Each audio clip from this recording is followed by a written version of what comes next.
face. When you go out to get your groceries and you bring them home, try not to bring them into your house unless you absolutely need them. Now, if we're going to go with the logic of the National Institute of Health, we could leave those groceries in our garage or on our porch for 3 days. And if you use a shopping service, please don't have them come into your house. Have them dump them outside so that you can bring them in when you need them. And if you must bring them in, we're going to go through some tips using these modified sterile techniques to remove possible coronavirus from the groceries containers and the groceries themselves. Imagine that the groceries that you have are covered with some glitter. And your goal at the end of this is to not have any glitter in your house, on your hands, or especially on your face. And imagine that disinfectants and soap, they have the power to dissolve that glitter. So when you're out in the store, it's not just about wiping down the shopping cart handle with an antiseptic wipe. We need to do more than that. We need to be better than that when we go into the supermarket. Here's some tips. Wipe down your cart. When you look at items and you're considering buying, commit to buy those items before you pick them up. You don't know if there's coronavirus on those and you don't want to be putting coronavirus on those. Plan before you go to the supermarket. Minimize your time in the supermarket. And I recommend that you get 2 weeks worth of groceries when you go. Now, before I go outdoors and get my groceries to bring them inside, I'm going to sanitize my table. The Center for Disease Control says that we can use any standard disinfectant to rid our surfaces of coronavirus.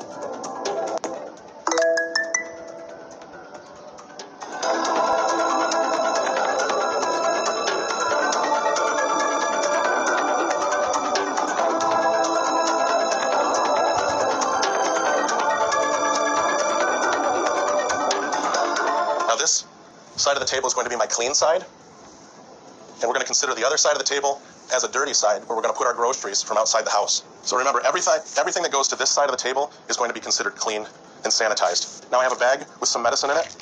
I'm going to open that bag, but because I know that human hands have touched this medication bottle in less than 72 hours, I'm going to wipe that down.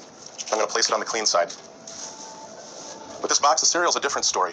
It's a box that has cardboard, so we know the coronavirus can likely live on this surface for 24 hours. But on the inside, no human hands have touched this for more than a few days, so I can just dump that, and I can get rid of the box.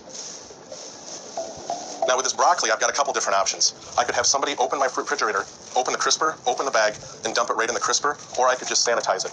Now, I've got to bring some groceries to my parents. They're in their mid-70s, and I'm going to be dropping those off later today. So I'm going to grab this bag, put it on the clean surface, and I'm going to just dump their groceries into this bag. I'm going to wipe this down, and make sure that your rag is good and saturated with disinfectant, because you've got to be putting that disinfectant on these groceries, and you've got to be making sure that you're scrubbing them. Now, one other thing that I could do with certain items, such as this bread, is I can use clean containers to dump items inside without touching those items. So I'm going to just dump this bread into this container to seal it off and not allow any sort of contamination of the bag. More hardy plastic things that you're not worried about disinfecting more liberally, you can actually spray the disinfectant right on those items. Now these chips, again, I could dump them into a container, but I'm just going to choose to spray them off. That's okay, before they go into the pantry. Now, if you want to wipe off the areas that you think humans' hands were touching a bit more liberally than the areas that you don't think human hands have touched. Now lastly, I've got some fruit here. And the way I'm going to handle fruit is I'm going to treat this fruit, which is pretty much porous. It's kind of like our skin. So if I wash that like we should be washing our hands for 20 seconds, then that should be just fine. I'm going to dump it in some soapy water here. I'm going to come back and watch each one individually. And I do think that the better you are soaking the fruit, the better it's going to be as far as your chances of getting that completely sterilized from coronavirus. Okay, so I've just returned from foraging for some food. I have a clean table all around, some clean plates. And my goal, since I don't know the situation inside of the fast food restaurant, is to get this food over to here in a clean way and then get this cleaned off and get it outside the house. So to do that, I'm going to wash my hands here. So I did that for 20 seconds with soap and water, scrubbing real good. I'm going to open up this. Now, fortunately, the good news is that you don't have to worry so much about the food. Coronavirus does not do well in food, but it's the wrappers that I'm more concerned about. I know you're asking, can I microwave this? And the answer to that is absolutely yes, you can. Now, I'm not talking about the novel COVID-19 coronavirus. I'm referring to some other coronavirus species, and studies showed that even just a little bit of microwaving takes care of the coronavirus. In addition, heat destabilizes the coronavirus as well. The downside is that on the other side, with frozen foods, you're not going to do so well.